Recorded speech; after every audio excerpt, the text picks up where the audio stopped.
Hello, and welcome to Around the Political World with John Ruffman. I am your host, John Ruffman. If you're a fan of the show, make sure to hit the follow button on the top right of Apple Podcasts, Spotify, or wherever you are listening at this very moment. When you hit follow, leave a review or share an episode with a friend. It helps other people discover the show, keeps us going, and as I like to remind you each and every day, it expands our base. There is a tsunami of news. We want to hit some of the highlights this morning. It's so important. First, Ukraine. The United States has decided to furnish Ukraine with long-range missiles that would have the capability of hitting inside of Russia in a far more dramatic and powerful way. This is a decision made by the Biden administration with 60 days to go in their term. Donald Trump will become president. Will he continue this policy? What will the impact be? How will Vladimir Putin react if, in fact, there are interior hits in Russia? And what about our NATO allies? How are they reacting to this? One key ally said, "It's too little, too late." Is it? And what happens when Donald Trump becomes president? How do we proceed then? What about NATO? What is NATO's position on this? And what do our allies, Latvia, Estonia, Lithuania, Poland, nations once behind the Iron Curtain, how do they feel about this? Can we save Ukraine? It's a real question. I want to remind you, J.D. Vance opposed aid to Ukraine. Donald Trump has expressed ambivalences about Ukraine, and we do not know what will happen. On top of everything else, 10,000 North Korean troops are in Ukraine. What does that mean? How important will that be in this war? All of these questions need to be answered. And let me assure you, Donald Trump is going to try to resolve the issue. The problem is, we don't know how. And we don't know whether Zelensky and the Ukrainians will go along with what Donald Trump is proposing. What we do know is the United States is essential to any Ukrainian resistance. And so we will watch carefully what Donald Trump says and does about Ukraine. And J.D. Vance, the Vice President of the United States elect, has said that he opposes aid to Ukraine. There are real moments in history that are critical, and this is one of them. There is another question which we need to pose, and that is about Project 2025. Do you remember Donald Trump saying, he's not even read it. He doesn't know anything about it. And I said to you, yes. The people around Donald Trump are involved in Project 2025. Well, it turns out that Donald Trump has picked his new border czar, who created the 2025 vision of detentions. The man involved, Thomas Holman, is just one of many of the Project 2025 people who will be involved in this. By the way, Donald Trump declared this weekend that he will declare a national emergency about the border and that he will use the military on the border. My dear friends, let's be crystal clear about this.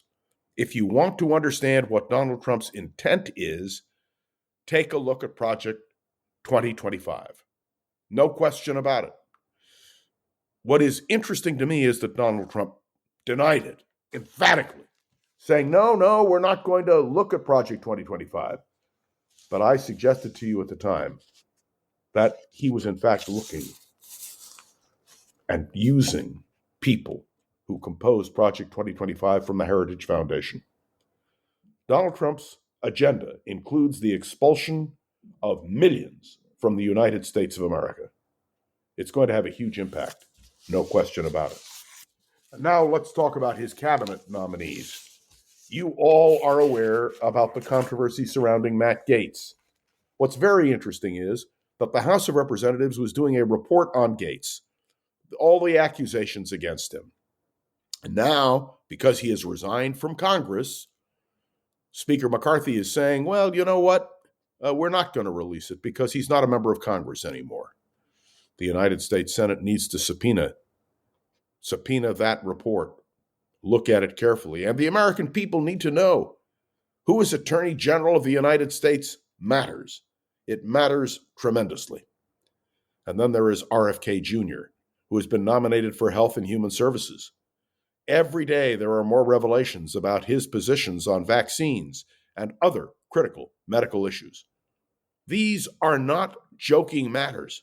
These are people who will assume major responsibilities, including Tulsi Gabbard as head of the intelligence gathering arm of this administration. 17 intelligence agencies would be under her supervision. Is she qualified? Is her flirting with Russia and Syria something that should disqualify her? And will the Senate act? Will they move affirmatively? I must tell you, I said to you last week that this was the Trump revolution. I equated it with the Reagan revolution of 1980, 1981. But this, my friends, is far more dramatic, far more effective, far more impactful. And we can see now that the Trump administration will use the guidelines outlined in Project 2025. Is there any accountability? The answer is no.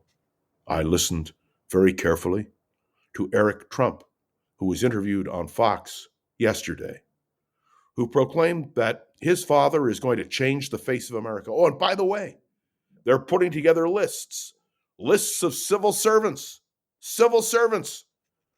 who may have at some point differed with Donald Trump on issues. This is an administration compiling an enemies list. I am profoundly concerned. We need to be concerned. Is there anything we can do? Well, the American people have spoken. The Republicans have both the House and the Senate. Are members of the Senate who are involved in confirmation hearings ready to stand up and speak out? It appears not. I am concerned about my country, more concerned than I have ever been. We'll talk a lot about that in the days ahead. And, well, we can only hope that Republicans in the Senate develop a spine. Thanks for tuning into another episode of Around the Political World with John Rothman. Make sure to follow along and let me know your thoughts on the show by leaving a review on Apple Podcasts and sharing an episode with a friend or colleague so we can continue to grow and expand, which is, of course, our goal. And please do give me feedback on Facebook and LinkedIn. And I do want to say a special word of thanks to Gogo Zoger, who produces this program every day. Well, I am John Rothman. We will continue our discussion. So much to talk about right here on Around the Political World with John Rothman. See you tomorrow.